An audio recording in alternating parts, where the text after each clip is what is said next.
तो चैनल को सब्सक्राइब कर लीजिए और वीडियो को पूरा देखें और अपनी राय कमेंट में जरूर दें।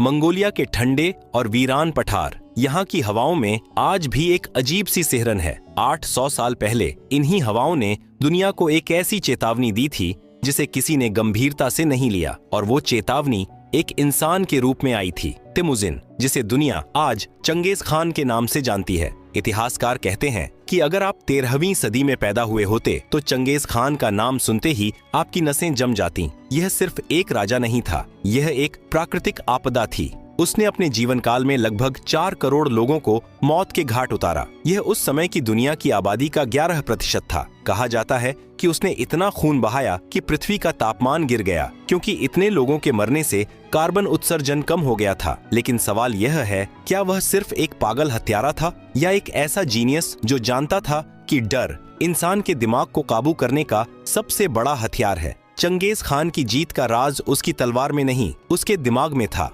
उसने मनोवैज्ञानिक युद्ध का आविष्कार किया था। जब मंगोल सेना किसी शहर पर हमला करती तो वे एक भयानक तकनीक अपनाते। वे पकड़े गए कैदियों और गुलामों को मारते नहीं थे, बल्कि उन्हें अपनी सेना के सबसे आगे खड़ा करते थे। सोचिए उस मंजर को। दुश्मन के तीरंदाज जब मंगोलों पर तीर चलाते तो उन्हें अपने ही देश के निहत्थे लोगों और बेटों को मारना पड़ता था। इन गुलामों को मानव ढाल की तरह इस्तेमाल किया जाता था। चंगेज खान जानता था कि दुश्मन का मनोबल तोड़ने के लिए उसे शारीरिक नहीं बल्कि मानसिक चोट पहुंचानी होगी। साल 1206 में मंगोल साम्राज्य की स्थापना के बाद 1209 में उसने तंगुत साम्राज्य पर हमला किया। वहां उसने 30,000 गुलामों को सबसे आगे खड़ा कर दिया। मंगोल सेना को खरोंच तक नहीं आई और तंगुत साम्राज्य लाशों के ढेर में बदल गया। चंगेज खान का एक और अजीब शौक था। वह जीत का जश्न महलों में नहीं बल्कि खोपड़ियों के पिरामिड बनाकर मनाता था। जब वह किसी शहर को जीतता तो वहाँ के हर जीवित प्राणी, इंसान, कुत्ते, बिल्लियां, सबको मारने का आदेश देता। उसका तर्क था,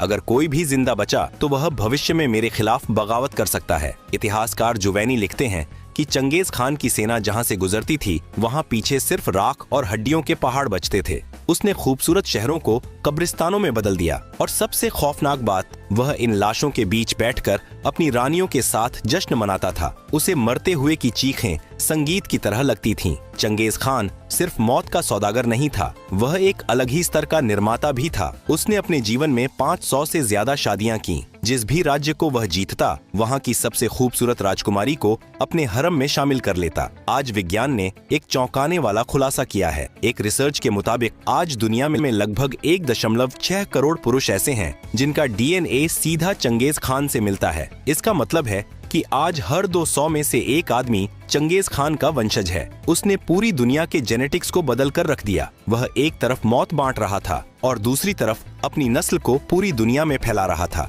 यह उसकी अमर होने की एक अजीबोगरीब कोशिश थी। चंगेज खान की क्रूरता की हदें तब पार हो गईं जब बात उसके परिवार पर आई। साल 1221, फारस, आज का ईरान का शहर निशापुर, यह उस समय दुनिया का सांस्कृतिक केंद्र था। चंगेज खान का दामाद तोकुचर निशापुर के एक तीरंदाज के हाथों मारा गया। जब यह खबर चंगेज की बेटी तक पहुंची तो वह गम से पागल हो गई। उसने अपने पिता से बदला मांगा। चंगेज खान ने अपनी बेटी के आंसुओं का जवाब दुनिया के सबसे बड़े कत्लेआम से दिया। उसने अपनी सेना को आदेश दिया कि निशापुर में एक भी चीज जिंदा नहीं बचनी चाहिए, न इंसान, न जानवर, न परिंदे, यहाँ तक कि वहाँ की जमीन को भी इतना खोद दो कि वहाँ दोबारा घास भी न उग सके। अगले 10 दिनों में निशापुर में 17 लाख लोग मारे गए। पुरुषों, महिलाओं और बच्चों के सिर काटकर अलग अलग पिरामिड बनाए गए। चंगेज खान की बेटी ने खुद उस शहर की तबाही को अपनी आंखों से देखा। यह बदला नहीं था, यह प्रलय थी। इतिहासकार कहते हैं कि सत्ता का नशा शराब से भी ज्यादा खतरनाक होता है। चंगेज खान को दुनिया जीतने के बाद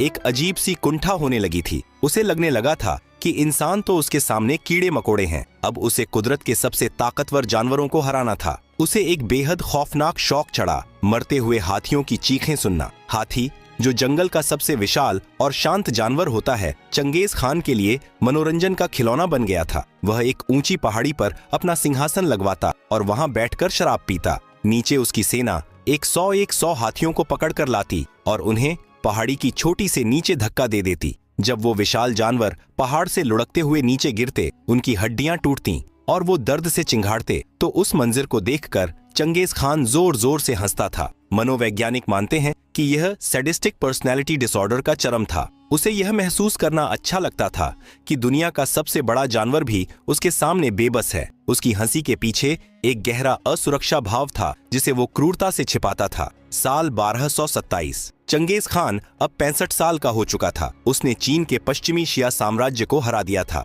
लेकिन तभी अचानक उसकी मौत हो गई। आज तक यह एक रहस्य है कि उसकी मौत कैसे हुई। इतिहास में दो प्रमुख थ्योरीज हैं। मंगोल इतिहासकार कहते हैं कि शिकार करते वक्त वह अपने घोड़े से गिर गया था, उसे अंदरूनी चोटें आईं और कुछ दिनों बाद उसकी मौत हो गई। दूसरी लोक कथाओं का रहस्य ज्यादा प्रचलित और खौफनाक है। कहा जाता है कि पश्चिमी शिया साम्राज्य को हराने के बाद चंगेज खान ने वहां की एक खूबसूरत राजकुमारी को अपनी दासी बनाने के लिए अपने तंबू में बुलाया। वह राजकुमारी अपने कपड़ों में एक खंजर या कैंची छुपाकर लाई थी। जैसे ही चंगेज खान ने उसे छूने की कोशिश की, उसने चंगेज को एक गहरा घाव दिया। अत्यधिक खून बहने से उस विश्व विजेता की एक तंबू के अंदर तड़प तड़प कर मौत हो गई। सच जो भी हो, अगस्त 1227 में दुनिया का सबसे बड़ा कसाई मर चुका था, लेकिन उसकी मौत ने एक नए खून खराबे को जन्म दिया। मरने से ठीक पहले चंगेज खान ने अपने बेटों को बुलाया और एक ऐसा आदेश दिया जो आज तक एक पहेली बना हुआ है। उसने कहा कि मेरी कब्र का पता किसी को नहीं चलना चाहिए। मुझे ऐसे दफनाना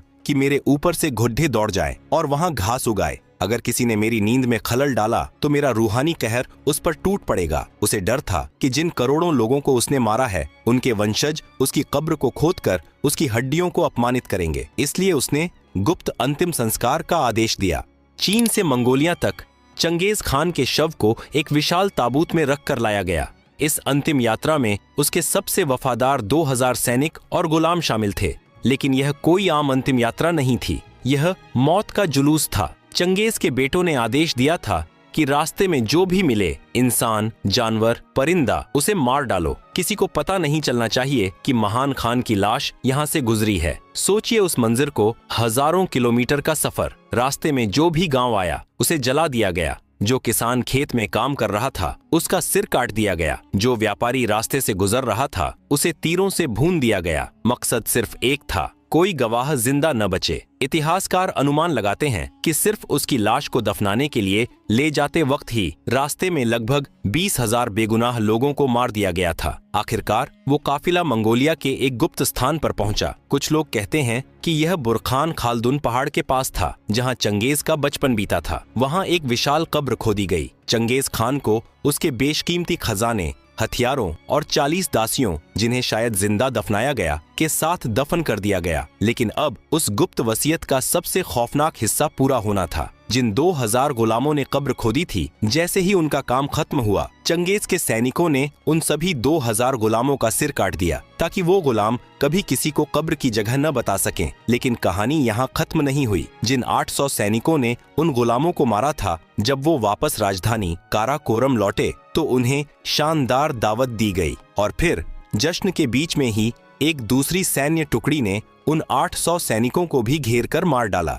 गवाहों को मारा गया, कब्र खोदने वालों को मारा गया और कब्र खोदने वालों को मारने वाले सैनिकों को भी मार दिया गया। इस तरह चंगेज खान की कब्र का राज हमेशा के लिए दफन हो गया। मंगोलिया के बुरखान खालदुन पहाड़ की तलहटी। चंगेज खान को दफनाने और सभी गवाहों को मारने के बाद उसके जनरलों ने एक ऐसा काम किया जो इंसानी दिमाग से परे था। उन्हें डर था कि सिर्फ मिट्टी के नीचे दबाना काफी नहीं है। लोक कथाओं और कुछ चीनी दस्तावेजों के मुताबिक मंगोल सेना ने एक पूरी नदी के बहाव को रोक दिया। हजारों गुलामों, जिन्हें बाद में मार दिया गया, ने नदी के रास्ते को मौत दिया। चंगेज खान की कब्र सूखी नदी के तल में खोदी गई। जब दफनाने का काम पूरा हो गया तो नदी के पानी को वापस छोड़ दिया गया। आज चंगेज खान की कब्र के ऊपर पानी बह रहा है। न कोई निशान, न कोई टीला, न कोई पत्थर, सिर्फ बहता हुआ पानी जो अपने नीचे दुनिया के सबसे बड़े विजेता और शायद दुनिया के सबसे बड़े खजाने को छुपाए हुए है। इतिहासकार मानते हैं कि चंगेज खान की कब्र में सिर्फ उसकी हड्डियां नहीं हैं, उसने अपने जीवन में 72 देशों को जीता था। चीन का रेशम, फारस का सोना, रूस के हीरे और भारत की सीमा से लूटा गया धन, ये सब कहाँ गया? चंगेज खान को दौलत का शौक नहीं था, लेकिन मंगोल परंपरा के अनुसार एक योद्धा को उसकी कमाई के साथ दफनाया जाता है ताकि अगली दुनिया में उसे किसी चीज की कमी न हो। पुरातत्वविदों का अनुमान है कि उस गुप्त कब्र में आज के हिसाब से अरबों खरबों डॉलर का सोना और कीमती रत्न दफन हो सकते हैं। यह दुनिया का सबसे बड़ा नॉन रिकवर्ड खजाना है। मंगोलिया के लोग चंगेज खान की कब्र को खोजने से क्यों डरते हैं? इसके पीछे एक वैज्ञानिक और ऐतिहासिक डर है। ये डर जुद्दा है चंगेज खान के वंशज तैमूर लंग से। 1941 में सोवियत रूस के तानाशाह जोसेफ स्टालिन ने उज्बेकिस्तान में तैमूर लंग की कब्र खुदवाने का आदेश दिया। स्थानीय मुस्लिम बुजुर्गों ने रूसी वैज्ञानिकों को चेतावनी दी कि अगर तुमने तैमूर की नींद में खलल डाला तो युद्ध का ऐसा दानव बाहर निकलेगा जो दुनिया को खा जाएगा। वैज्ञानिकों ने इसे अंधविश्वास माना और 19 जून 1941 को कब्र खोल दी। कब्र के अंदर एक पत्थर पर लिखा था, जब मैं अपनी कब्र से उठूंगा तो पूरी दुनिया कांपेगी। और ठीक 3 दिन बाद 22 जून 1941 को हिटलर ने रूस पर हमला कर दिया। यह इतिहास का सबसे खूनी आक्रमण था जिसमें करोड़ों रूसी मारे गए। मंगोलिया के लोग मानते हैं कि अगर तैमूर की कब्र खोलने से इतना विनाश हुआ तो सोचिए अगर चंगेज खान की कब्र खोली गई तो दुनिया का क्या हश्र होगा। मंगोलिया में 240 वर्ग किलोमीटर का एक इलाका है जिसे इख खोरिग या द ग्रेट टाबू कहा जाता है। पिछले 800 सालों से इस इलाके में किसी भी आम इंसान का जाना मना है। चंगेज खान की मौत के बाद उसके सबसे वफादार सैनिकों का एक कबीला जिसे दरहात कहा जाता है, उन्हें इस इलाके की रक्षा की जिम्मेदारी दी गई थी। ये दरहात लोग आज भी वहाँ मौजूद हैं। 8 सदियों से पिता अपने बेटे को और बेटा अपने बेटे को यह जिम्मेदारी सौंपता आ रहा है। उनका काम कब्र की पूजा करना नहीं बल्कि उसे दुनिया से छुपाकर रखना है। वे कहते हैं अगर खान वापस आए तो प्रलय आ जाएगी। सोवियत शासन के दौरान भी इस इलाके को हाईली रिस्ट्रिक्टेड जोन रखा गया था। वहां जाने की कोशिश करने वाले कई विदेशी खोजी रहस्यमयी तरीके से बीमार पड़ गए या गायब हो गए। 1990 के दशक में जब मंगोलिया में लोकतंत्र आया तो जापान और अमेरिका की एक टीम ने गुरवान गोल प्रोजेक्ट शुरू किया। उनका मकसद था चंगेज खान की कब्र ढूंढना। उन्होंने कुदाल या फावड़े का इस्तेमाल नहीं किया बल्कि सैटेलाइट इमेजरी और ड्रोन का इस्तेमाल किया। उन्हें एक जगह पर कुछ अजीब विसंगतियां दिखाई दी। ऐसा लगा कि उन्हें कब्र मिल गई है, लेकिन तभी अचानक अजीब घटनाएं होने लगीं। टीम के कई सदस्य बीमार पड़ गए, गाड़ियों के टायर्स बिना वजह फटने लगे और फिर मंगोलिया की संसद और जनता ने विरोध कर दिया। मंगोलिया के लोग सड़कों पर उतर आए। उनका कहना था कि हम नहीं चाहते कि हमारे पूर्वज की नींद खराब हो। वह हमारे लिए भगवान है और भगवान को लैब में टेस्ट नहीं किया जाता। मजबूरन विदेशी वैज्ञानिकों को अपना बोरिया बिस्तर समेटकर वापस जाना पड़ा। अगर आप आज मंगोलिया की राजधानी उलानबातर जाएं, तो आपको एक अजीब सा विरोधाभास देखने को मिलेगा।